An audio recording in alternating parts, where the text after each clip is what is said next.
आज चौथा चैप्टर हो गया कोडिंग एंड डिकोडिंग, यानी इसका हिंदी होता है संकेतन और विसंकेतन। जब किसी शब्द या वाक्य या संदेश को किसी गुप्त तरीके से व्यक्त किया जाता है उसे कोड कहा जाता है।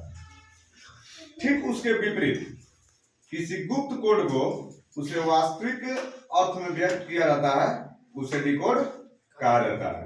जैसे इसका एग्जांपल है, यदि किसी कुट भाषा में ALDRIN को BMESJO लिखा जाए तो RAMESH को उसी कुट भाषा में क्या लिखा जाएगा? तो ए में दे दिया SBINFT, बी में दे दिया NIFTSB, सी में दे दिया SBNFTI और डी में दे दिया BNSIFT। यह चार ऑप्शन आपके सामने है, लेकिन जब आप लोग जानेंगे नहीं ये कैसे निकलेगा तो फिर आंसर कोई भी मानिएगा गलत हो जाएगा। तो इसे जानने का तरीका है, जब सबसे पहले हम इसको निकालेंगे ये किस पैटर्न पे सेटिंग किया है उसी पैटर्न से हम उसको निकालेंगे।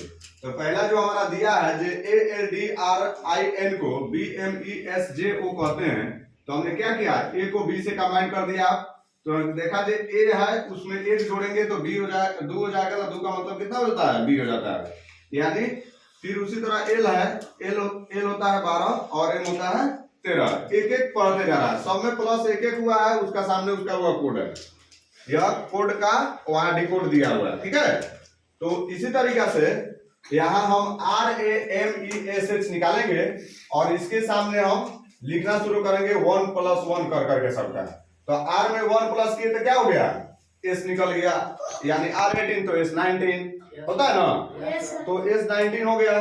फिर A को हमने 1 प्लस किया तो क्या हो गया, B, हमारा B निकल गया। M में 1 प्लस किया तो क्या होगा, N हो गया। E में 1 प्लस किया तो क्या हो गया, F हो गया। और S में 1 प्लस किए तो क्या हो गया, T हो गया।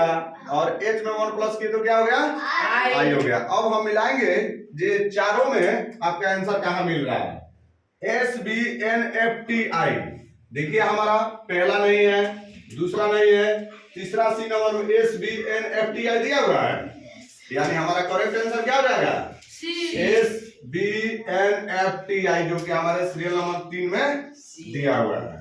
दिया है ना? Yes sir. अब हम इसको करेक्ट मान लेंगे। Yes sir. अब इसमें किसी को कंफ्यूजन नहीं है? नहीं सर। अब कैसे निकलेगा समझ गए आप लोग? Yes sir.